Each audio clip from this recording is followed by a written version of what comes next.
Ang sarap talaga mabuhay. Ang sarap maging guwapo. Welcome back again sa ating YouTube channel, Direk Noelsa. Hindi na natin papatagalin pa. Pag-uusapan lamang natin yung ating mga naririnig dun sa sinasabi ng iba na mayroon ng iba itong si Papa Jones. At sinasabi nila na kawawa naman daw si Carla sapagkat hindi alam na mayroon palang ibang idinidate, ibang kasama noon pa itong si Papa Jones. At ito ang hindi matanggap ng mga iba sa atin sapagkat pilit na inaalam yung kanyang nakaraan.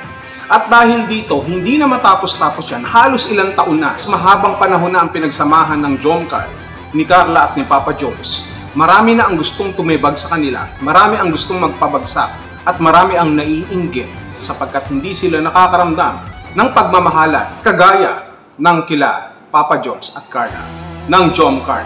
At dahil dito, gagawin nila ang lahat para malaman ang katotohanan. Para palabasin yung sinasabi nilang ibang syota o ibang jowa nitong si Papa Jones. At dahil dito, pinagbigyan na sila ni Papa Jones para hindi na sila mahirapan na mag-isip kung sino ba ang kasama ni Papa Jones kapag siya ay nasa naga. Yan ang ating titignan at pag-uusapan. Tara! Ngayon po mga kalingap, araw po ng Monday, hindi ko po alam na today po pala is birthday po ng aming pong kasamaan dito sa bahay. May po katulong na si nanay, si Tita Imelda. So, yun po, maghapon po ako may inisikaso. Pero ngayon po, anong oras na ba? 5:30 na po ng hapon. So, yun po, meron po ako dito binili pong cake para po sa kanya. Never ko po siya binili po maghapon. So, akala niya po siguro wala tayong pa-surprise sa kanyang cake, sa kanya pong kaarawan. So, yun po, actually po, hindi naman po kasi madalas na kasi celebrate po kami ng ano. Ay, oo din pala. Last year po, mga simple celebration lang din naman po ang ano namin po dito kay Nanay Imelda, kay Tita Imelda. Pero this time po, bigyan po ulit natin siya ng cake. So, yun po. Never ko pa po siyang binatid po maghapon. Pero ang alam ko po, binati na po siya kanina ng kanya pong anak po sa Facebook. And yun po, habang kausap po natin siya, hindi po siya nagmamalay, naka-on po yung ating pong camera. So, yun naman po, mamaya po mga kalingap, ano po natin, surprisean po natin siya po ng cake. Little bit background po of Tita Imelda po. Si Tita Imelda po is matagal na po namin siyang kasamaan po dito sa bahay. Yun po, tumutulong po sa amin. Yun po, kung hindi ako nagkakamali, parang first year college po. Hindi ko na rin po matandaan kung anong taon yun. Pero first year college po ako nung nakasama po namin siya dito sa bahay. Tapos naputol po yung kanya pong pagsisilbi po sa amin. Then after ng ilang years, bumalik po ulit siya sa amin. At na-request din naman po kasi namin. So yun po. Since, basta hindi ko na rin po kasi malaman kung ilang taon na po siya kasama namin. Mga 10, 15 or lagpas. So, yun po. Thank you very much po kay Tita Imelda. Hey, Tita Imelda. Let's go, guys. Okay, so ito na po. Yay. Oops. Where's Tita Imelda? Let's surprise her.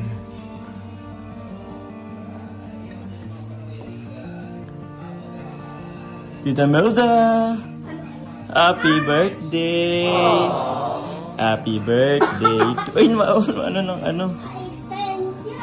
Ay, wow! Happy birthday! Ha? Nagtikpan yung ano. Ilang taon ka na? Happy birthday! Thank you so much! Oh, ano mo na? Wish!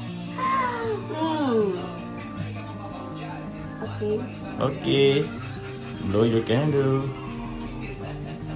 Yun o. Ay, thank you so much. Sige na po, Tita Imelda. Ilang taon ka na ba, Tita Imelda? 66. 66 ka na? Yes. Parang 65 lang. Oh, wow. Galing na nga sa 65 eh. Oo. Ako sa nalaman ko lang nung ano ka.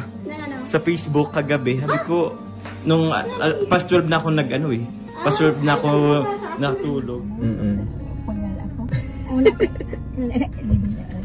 Kausap niya po yung...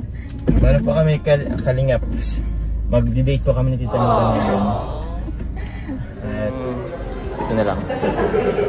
Let's go, let's go. Pili ka, Tita Nora. Dalawa lang po. Happy guys ang ating celebrant ngayon.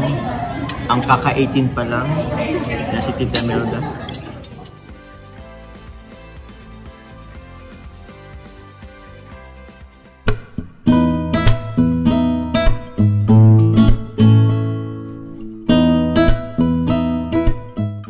O ano? Satisfied na kayo? Yun naman pala eh.